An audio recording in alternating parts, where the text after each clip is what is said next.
முத்துவோட உழைப்புக்கு கிடைச்ச மரியாதைய பார்த்து கண் கலங்காதவங்க யாரும் இருக்க முடியாதுன்னு நினைக்கிறவங்க நம்ம வீடியோக்கு லைக் பண்ணிக்கோங்க.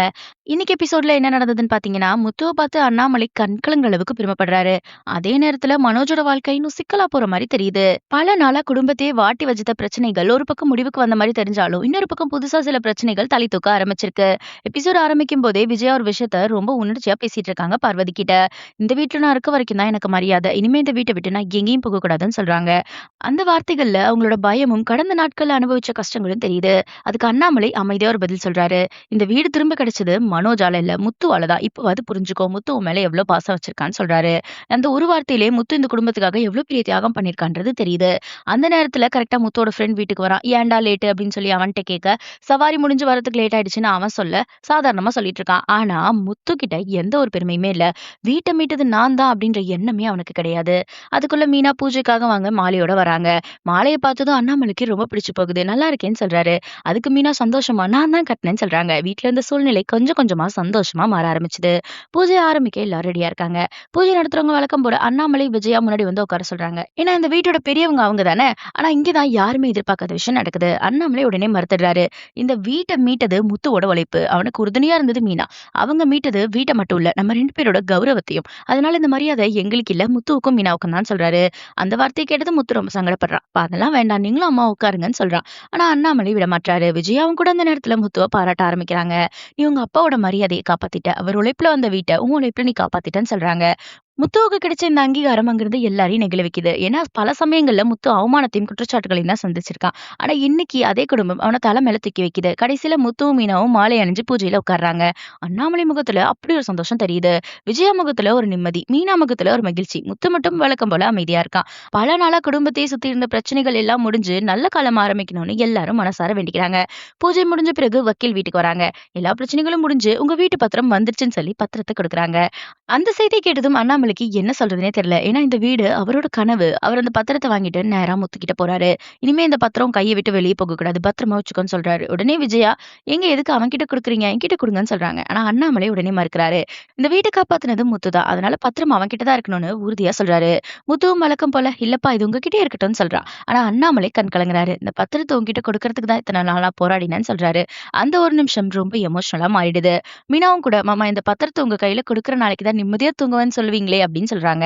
இதுக்கப்புறம் அண்ணாமலை முத்துவ பார்த்து சொல்ற வார்த்தை எல்லாரையுமே நெகிழ வைக்குது. "முத்து நீ என் புள்ளையா கிடைச்சிருக்க. மீனா ஒரு நல்ல மருமகளா கிடைச்சிருக்கா. நான் ரொம்ப புண்ணியம் பண்ணியிருக்கணும்" அப்படின்னு சொல்றாரு. இந்த வார்த்தைய கேட்டதும் முத்துவோட கண்களும் கலங்கிடுது. ஆனா இந்த சந்தோஷமான சூழ்நிலையில ஒருத்தர் மட்டும் சந்தோஷமா இல்ல. அவர் மனோஜ். பூஜை முழுக்க அவர் முகத்துல ஒரு சோகம் தெரிஞ்சுக்கிட்டே இருக்கு. இத கவனிச்ச விஜயா, "ஏன் டல்லா இருக்கன்னு" கேக்குறாங்க. அதுக்கு தான் மனோஜ் மனசுல இருந்த கஷ்டத்த வெளிய சொல்ல ஆரம்பிக்கிறான். இன்னைக்கு எல்லாரும் ஜோடியா இருந்தாங்க. முத்துவுக்கு மீனா இருக்காங்க. ரவிக்கு ஸ்ருதி இருக்காங்க. வக்கீல் கூட அவங்க ஹஸ்பண்டோட வந்திருந்தாங்க. பார்வதி ஆண்டி கூட தனியா வரல. ஆனா நான் மட்டும் தனியா நின்னேன்னு சொல்றான். அவன் பேசும்போது உண்மையிலேயே அவன் மனசுல எவ்வளவு வெறுமை இருக்குன்னு தெரியுது. விஜயா உடனே அவன ஆறுதல் படுத்துறாங்க. "கவலைப்படாத, உனக்கு நான் நல்ல பொண்ணு பார்த்து கல்யாணம் பண்ணி வைக்கிறேன்னு" சொல்றாங்க. ஆனா மனோஜ் உடனே ஒரு உண்மை சொல்றான். "எனக்கு இன்னும் டிவோர்ஸே கிடைக்கலையா அம்மா" அப்படின்னு. இத கேட்டதும் விஜயா கோவப்படுறாங்க. ஆனா மனோஜ் இன்னொரு அதிர்ச்சி குடுக்குறான். "ரோகிணி டிவோர்ஸ் தர மாட்டேன்னு சொல்றதுக்கு நீங்க தான் காரணம்" அப்படின்னு சொல்றான். விஜயா அதிர்ச்சி ஆகுறாங்க. மனோஜ் தொடர்ந்து, "அந்த நாள் நீங்க அவள எல்லார் முன்னாடியும் அவமானப்படுத்திட்டீங்க. அதனால தான் அவ இன்னும் கோபத்துல இருக்கா" அப்படின்னு சொல்றாங்க. இறுதியில மனோஜ் ஒரு யோசனை சொல்றான். "நீங்க அவகிட்ட ஒரு சாரி சொல்லுங்க" அப்படின்னு சொல்லிட்டு மனோஜ் வந்து விஜயா கிட்ட சொல்றான். மகனுக்காக விஜயாவும், "சரி ஃபோன் பண்ணு" அப்படின்னு சொல்றாங்க. உடனே ரோகிணிக்கு ஃபோன் பண்றாங்க. முதல்ல எல்லாமே நல்லபடியா போற மாரி தான் தெரியுது. ரோகிணி பேசுறாங்க. விஜயாவும் அமைதியா பேசுற மாதிரி நடிக்கிறாங்க. மனோஜ் கூட நிம்மதி அடைய ஆரம்பிக்கிறான். ஆனா அடுத்த நொடியிலேயே விஜயாவோட கோபம் வெடிச்சிடுது. "உன்ன ஒரு வார்த்தையில திட்டினது தப்பு தான். இன்னும் நெறைய வார்த்தையில திட்டியிருக்கணும்" அப்படின்னு சொல்லிட்டு சரமாரியா திட்ட ஆரம்பிக்கிறாங்க. "ஏமாத்துக்காரி, நன்றி கெட்டவ, உனக்கெல்லாம் தகுதி இல்ல. என் பையன் கிட்ட தூது விடுறியா" அப்படின்னு சொல்லிட்டு சரமாரியா திட்ட ஆரம்பிக்கிறாங்க ரோகிணிய. இப்படி ரோகிணிய அவமானப்படுத்துறாங்க. இதை கேட்ட மனோஜ் அதிர்ச்சியில உறைஞ்சு போறான். பிரச்சனை சரியாகும்னு நெனச்சவன், இன்னும் பெரிய பிரச்சனை தான் உருவாக்கிட்டோமேன்னு வருத்தப்படுறான். இன்னொரு பெரிய பிரச்சனை காத்திருக்கு. அதான் சத்யாவோட காதல். ரேகாவோட வீட்ல இருக்கவங்க அவளுக்கு வேற மாப்பிள்ளை பார்க்க ஆரம்பிச்சிருக்காங்க. இந்த விஷயம் தெரிஞ்சதும் சத்யா ரொம்ப உடைஞ்சு போறா. முத்து, மீனா இருவரும் அவன சமாதானப்படுத்த முயற்சி பண்றாங்க. "இந்த காதல்லாம் நமக்கு சரி வராது. அந்த குடும்பம் ஆபத்தான குடும்பம்னு" சொல்றாங்க. ஆனா சத்யா கேட்கவே மாட்றா. "ரேகாவ தவிர வேற யாரையும் என்னால நினைக்க முடியாது. அவ இல்லன்னா இந்த வாழ்க்கையே வேண்டான்னு" சொல்றான். இந்த வார்த்தைய கேட்டதும் மீனா அதிர்ச்சி அடையறாங்க. முத்துவும் கவலைப்படுறான். "இது நமக்கு சரி வராது. அந்த குடும்பம் பெரிய இடம். சிந்தாமணி மாதிரி ஆளுங்க கூட சம்மந்தம் வேண்டான்னு" முத்துவும், மீனவும் எவ்வளவோ சொல்றாங்க. முத்து, "உன் அக்காவையே கொல்ல பாக்குற குடும்பம் அது. நமக்கு அந்த சவகாசம் வேண்டான்னு" எச்சரிக்கிறான். ஆனா சத்யா கேட்கவே மாட்றான். "நாங்க 2 பேரும் உண்மையா காதலிக்கிறோம்னு" சொல்லிட்டு இருக்கான். மீனா அவன சமாதானப்படுத்த முயற்சி பண்றாங்க. உலகத்துல எல்லாரும் விரும்புறவங்களே கல்யாணம் பண்ணிக்க மாட்டாங்க. வாழ்க்கை எப்படி அமையுதோ அதை ஏத்துக்கணும்னு சொல்றாங்க. ஆனா சத்யா இன்னும் உறுதியா ரேகாவ தவிர வேற யாரையும் நினைக்க முடியாது.